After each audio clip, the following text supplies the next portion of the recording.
Shalom viewers, right, or shalom, or shalom, whatever. Peace, goodness, all that sort of good stuff. Got the notes. Obviously no title of this video. This word, Dabar, or Davar, however it's pronounced, I've never understood how the word means word. If you look at all the lexicons and dictionaries, the basic meanings, the popular meanings are always word, speech, thing or matter. And looking at the pictures, I've never really understood it until last night. Last night I decided to really dig it out, and I just got loads of revelation, possible meanings, things that, again, when I do my studies, I make sure that whatever I come up with or receive links to the grammatical meanings of the word. That's how I use it as a safeguard, because if I go off completely away from the grammatical basic meanings, I think I've gone off on a tangent. So I always make sure I try and keep it in accordance with the grammatical understandings. Okay, so this word here,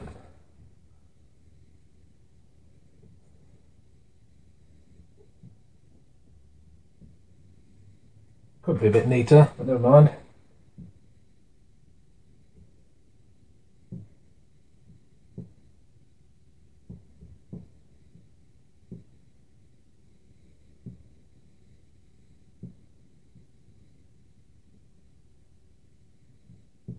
Supposed to be a picture of a man's head. So you get your modern type of script, your Paleo Hebrew type of script, and then your pictographic. So modern Paleo pictographic. Okay, Dabar, or modern dialect, Davar.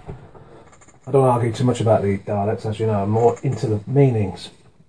So yeah, they're always translated as meaning word, speech, or spoke. So speak, spoke, speech, and then thing, or matter.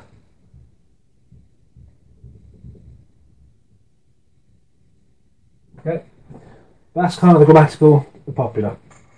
So looking at pictographic, again, I've got quite a lot of things I see. There's a pen gone.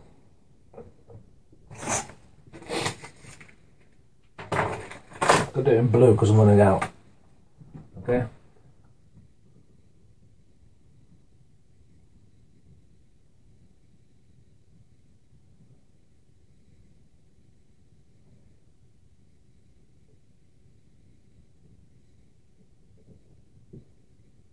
Okay, doorway. Whether it's a tent flap and it's flapping downwards, backwards and forwards, or whether it's a doorway and hinges, you get the idea of it opening and closing it, okay? Portals open and close, etc. So open and closing inside the head. Grammatically, the bet or bath means in, but it can also mean at. So the idea that I'm getting from this is we've got something that opens and closes inside or at the head. So it's a picture of the mouth I see there. When you speak, it opens and closes. Right. That's a very concrete, basic way of looking at it, but that's what I'm seeing there. The other thing I'm seeing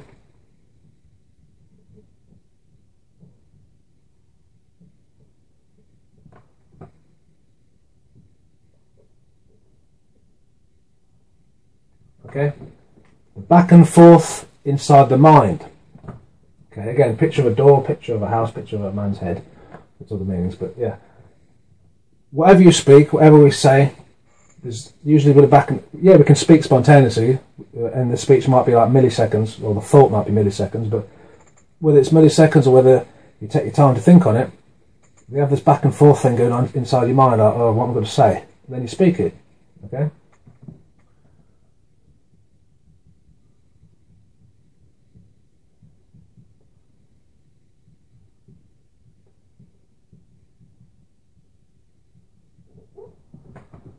Similar concept, I get the idea of a choice, because again it's a door, do you open it, do you close it, do you go through the path or not? It's up to you. The choice is inside the mind, or the thoughts. So you're thinking all these different things that you could say or do in terms of matter or thing. All these things, you're thinking, what am I going to do? It's a question, it's a choice. Eventually you think it out, you go back and forth, and then you speak it. So, on the top one, I get the very idea of it being concrete, obvious, just blah, blah, blah. These two, and this one actually,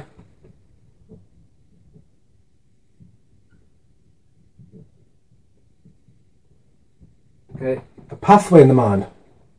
Same idea of back and forth, but if you're going to look into neurology, obviously we have our neurological network, like I did a video on that, and they are actually pathways and canals and all the rest of it. So when you think, if it's coming from your mind or this bit, you got the idea of a path on the go.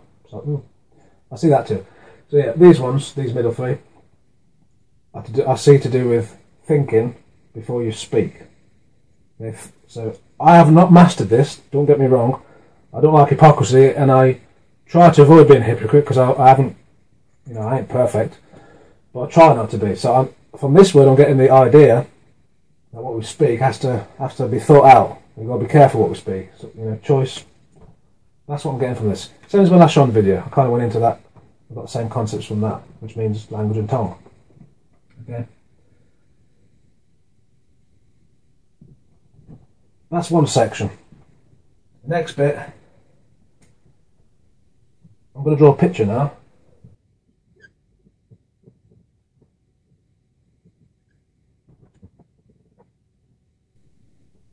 Should have just used a fat pen, shouldn't I? Right. This what I'm saying is another way of looking at it. Now we all know that Mashiach, our Messiah, is often called the Word, or the Davar, or the Dabar. Okay.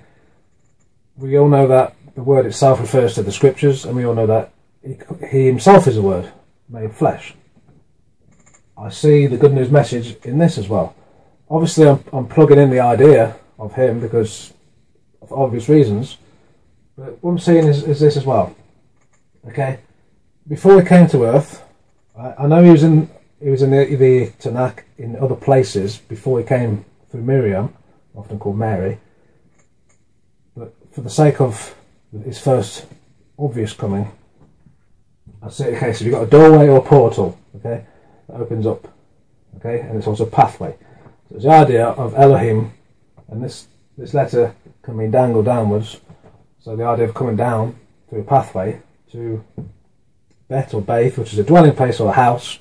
On the big scale of things, it's kind of like the earth, you can look at it that way, where all the families live. Again, it makes sense.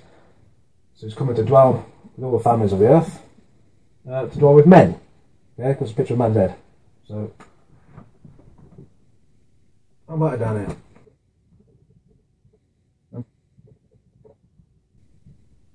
I'll probably rub this off later. So yeah, dangle down through the pathway, doorway, to dwell with men. There you go. That's one meaning. He came to tabernacle with us, to dwell with us. Okay. Another thing of saying the word Davar. Okay. Is to dangle down. That means in, and it also means body. A man, so, of a man. So again, get the idea of, they've got a pathway, doorway, right, let's go down the path. I'm going to humble myself downwards, probably got the idea of humility there as well. To dangle down, to come down to us, inside the body, to dwell in the body of a man. I see that there, which we know scripturally is true as well. And another one, okay, all this business about coming down, I won't repeat myself, but then when you get to the bet, in earth, the reason I say earth is because again the earth is a giant house, it's where all the families live, right? So he came to dwell, to go in the earth, and then resh means to raise, resurrect, okay? So you've got the idea of death, burial, resurrection there as well, Dabar. That in itself I think is brilliant, because you've got part of the good news message encoded when it's looked at in certain ways, because again everything's layers, you have to link them in different ways. Okay.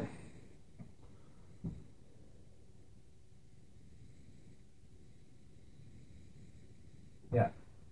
Another thing, when interpreting the Dalit as Yehoshua, or Yeshua if you prefer, because he says, and I've mentioned this several times in my videos now, he goes, I am the door. No one comes to the Father except through me. I'm the way, the truth, and life, etc. And the Torah is also the way, the truth, and life when you read the prophets and I think it's the Psalms. So you get the written word, you get the living word. They're both achad, they're both one, but in different ways. So you can look at it this way. He says on the door, so again, it's opportunity. Do you open it or not? He's giving you opportunity. Okay. Again, choice. Doorway I see is a bit of choice. Like opportunity. Do you go through it or not? So giving you opportunity, he's giving you a choice to come to him, to enter in through him. No one comes to the Father except through him. So you have to go through the door first. Okay? And then when you move on to Bet, or Baith, I get the picture of the body. We know the scriptures that talk about us, the believers, being the body of Mashiach. Okay, the collective, corporate body collection that all make up different parts of Mashiach. Whether that's to do with different sorts of jobs or whatever. I'm sure you know what I'm talking about. So I see the bet as also meaning the kahal, or the ecclesia, or the congregation, or the assembly, or the church. Don't like that word because it's a bit dodgy, but I see it as meaning that as well. Okay? And so when we speak, I think also has the idea of having something to do with Dabar. Chiefly, that can be chief as well. When we speak, I think it's to do with, it's good if we speak about his ways, his words, and him himself. I get the idea. To move on to bet, I get the idea it's partly for the collection of people. What we say should be beneficial. So you get the idea of resh, elect, uplifting. What we say should be uplifting. Again, I fail on this quite often, but I'm saying this is what I'm saying. Okay.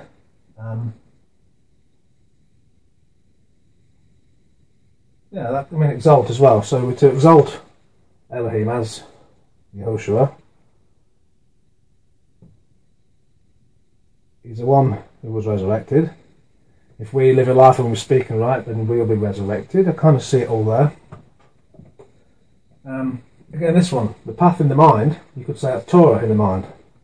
Words, what we think, speak. Okay.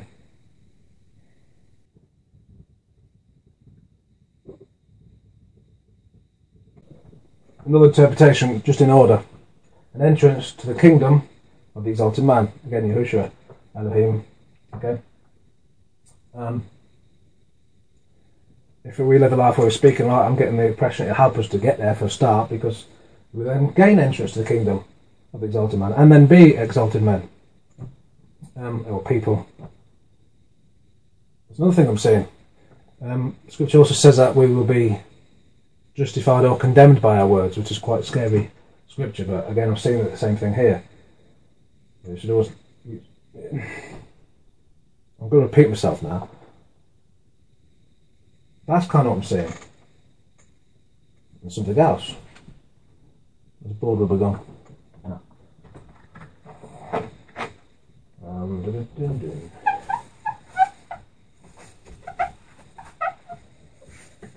Right. Another thing I'm saying, if you remember on my Satan video, I do that numerology thing, which I don't do very often, and it's up to you whether you believe that should be done or not, but whatever.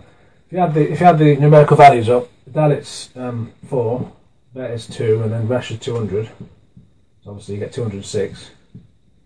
What they then tend to do is they add these together and drop it down to its lowest denominator. So you add them and you get 8. So then what I personally do, because Scripture, all numbers have different meanings, but I tend to look at what letter it corresponds to see if I think there's any link there. And I do think there's a link on this one. It goes to Chet, same as Satan does, interestingly. Right, so you've got wall, different ways of drawing it.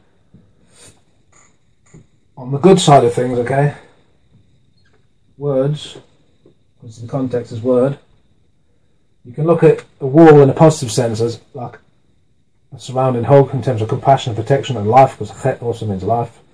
So you can look at it as life. Restriction. A wall is a restriction, it's a boundary, right? A bit like the Torah.